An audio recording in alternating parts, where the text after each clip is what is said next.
How often do you really spend time with God? Not out of routine, not out of guilt, but because you actually want to. There are times when we say we love God, but our schedules don't reflect that. Hi, everyone, and welcome back to the Healing and Evolving with Christ podcast. I'm your host, Khanya, and I'm so thankful that you're here today.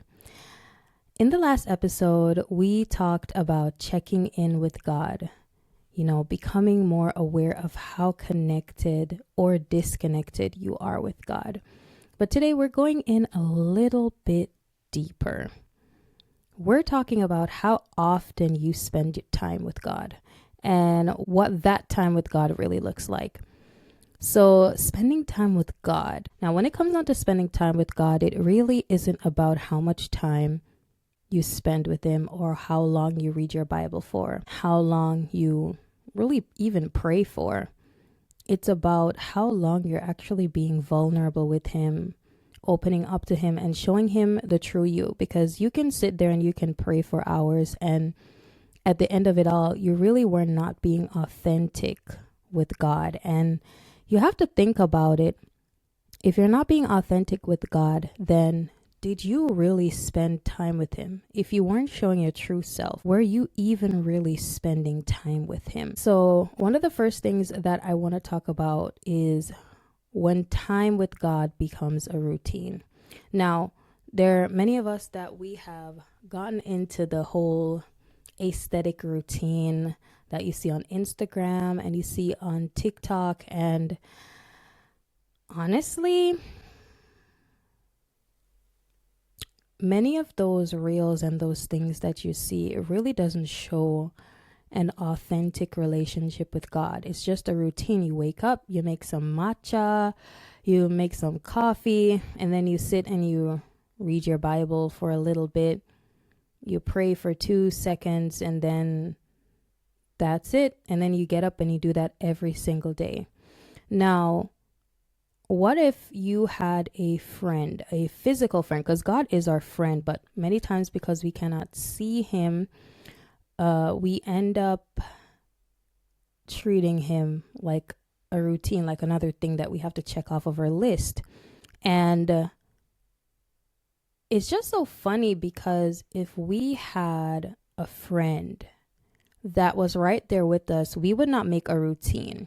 Sometimes we'd go out for coffee. Sometimes we go out on a lunch, a lunch date, or maybe you would go out for girls' night. You go to a different city. You do all of these things with your physical friends. But when it comes down to God, all He gets is that 30 minutes to an hour in the morning. You don't spice it up. It's just a routine, just a ritual, something that you do every single day. And when I thought about these things, it really just sparked the question in me: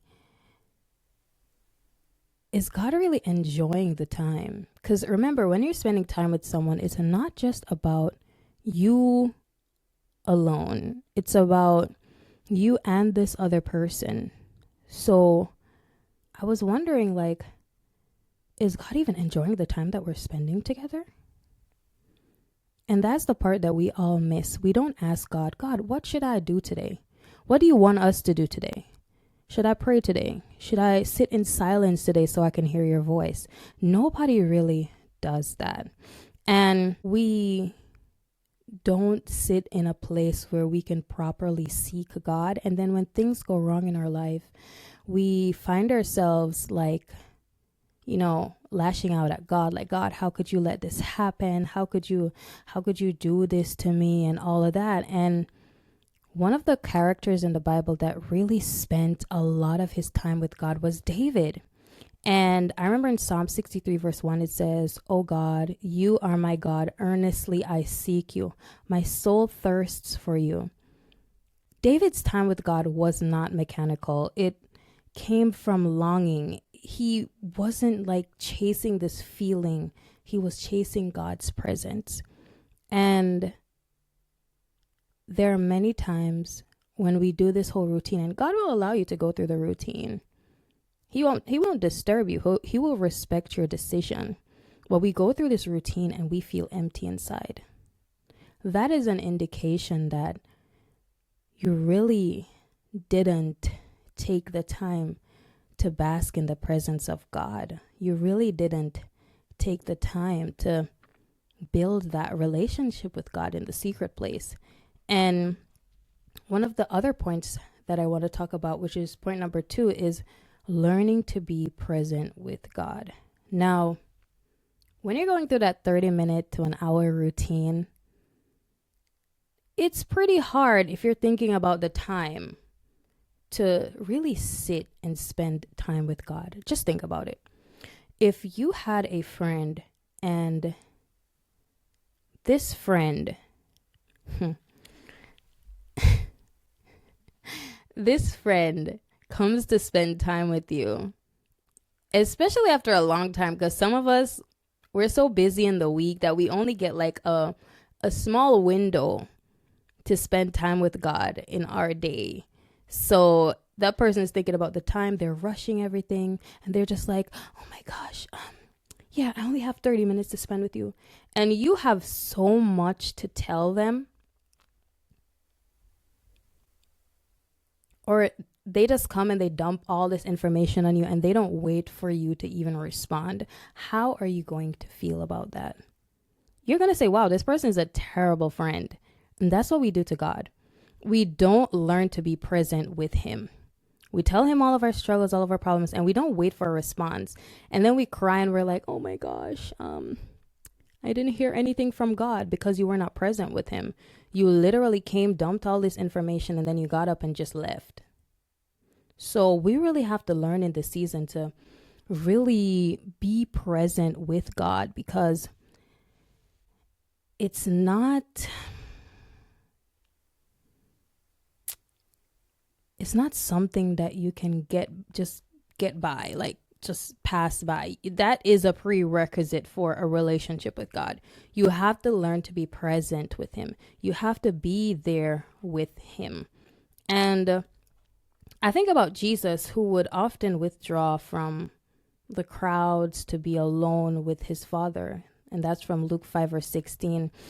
And this was even in the middle of his ministry, because he knew how important it was to spend time with our Heavenly Father. It's very important. Like, no lie, the earth is ghetto. Yeah, it is. But God is the one that rules the earth. He still has control over everything. It says the earth is the Lord's and the fullness thereof, the world and they that dwell therein. So you belong to God. It means that you have to spend time with him, get to know him, because he knows you. He said, before you were formed in your mother's womb, I knew you. Knowing means relationship. It means that he had a relationship with you. However, if you don't want to have a relationship with him, he will not force you. So this is a skill that we all need to learn, to just be present with God and to just be able to be there with him and not constantly be distracted. And I know in this age of social media, it's so easy for us to get distracted, but we have to do our due diligence to say, you know what? I'm going to spend this time with God and really spend it with him, be vulnerable, open up myself to him and listen to hear what he has to say, because it's a two-way street. When you're spending time with someone, it is a two-way street. The next thing I want to talk about is how time with God really transforms you. And I am a living testimony of what it is to spend time with God and become transformed. Because before, I wasn't able to really sit still. I was one of those kids that would constantly be running, be playing. I couldn't sit still. I had to be moving. If I was sitting in a chair, my leg had to be jumping up and down. Like, I could not sit. I was impulsive. I was very reactive, and through spending time with God, he really calmed my soul. So where David said, in Psalm 23, he restores my soul. My soul was restored, and this led to my transformation. And this was all through me spending time with God, sitting in the secret place and allowing him to transform my life. And you know, it it can be so crazy because when you're starting out as a Christian, you can't really see it. So you'll hear all these people saying, "Oh yeah, God did this for me. God did that for my sister, my brother, my cousin." And then you sit and you think to yourself, like, when is it going to be my turn? But that's what it says. Those that wait upon the Lord will not be put to shame. And when you're in the secret place, when you're spending time with God, there's a lot of waiting that you are going to do. And each time you wait on God, it transforms you from the inside out. It does something to you to spend time with him and to wait for him. So I would really, really encourage you to take this part very, very seriously. And sometimes the most powerful thing about spending time with God is what happens when you stay faithful, even when it feels quiet. And one of the next things that I want to talk to you about is faithfulness in the quiet seasons. Now, this one is kind of hard, and it's easier said than done. But just having the knowing that after waiting, there will be a reward is what makes it worth it in the end. Now, you could be going through a really terrible season in your life. Like, it's really hard. You are literally falling to pieces, and you think that God isn't saying anything. He isn't doing anything. One thing I've learned with God is that silence doesn't mean that he is not doing anything. Silence doesn't mean that he isn't moving. Silence doesn't mean that he isn't working. God is constantly moving on our behalf. He works out things for the good of those that love him and that are called to his purpose. So you have to trust and believe that even in those quiet moments, that he is still going to work things out for your good, no matter what the struggle is, no matter what you're going through. It doesn't matter. He will see you through. You will not be put to shame. You will come out of this stronger than ever. And I remember I would be going through these seasons where it's like I'm in a transformational period. Like, I'm going from one place to the next. Or, I'm feeling just so bad. And I would go to God and I'd be like, "God, what is going on?" And he would answer me. But because my insides were so noisy, I couldn't hear him. And many times the reason why we can't hear God's response is because our surroundings and even our insides are too noisy. It's not necessarily him. It's us that need to really quiet our soul with fasting, quiet our souls, and sit and wait for a response. Or listen more deeply. And I know some people might say, "Yeah, I've done all that. I've fasted, I've waited and all of that." Well, once you've done that, you know that he's on the move. You know that he's going to be the one that's got your back. He's not going to let you down. So I would encourage you to wait. And this actually reminds me of Anna, the prophetess who stayed in the temple for years, fasting, praying, and waiting on God. You can find this in Luke 2, verse 36 to 38. She didn't rush God's timing, but her devotion positioned her to witness the Messiah when he came. And that is the thing. Many times what you do in those seasons when God is silent is what either positions you or moves you out of the way to get what you're supposed to get. So you have to really be diligent in that season when you feel like you're not hearing from God.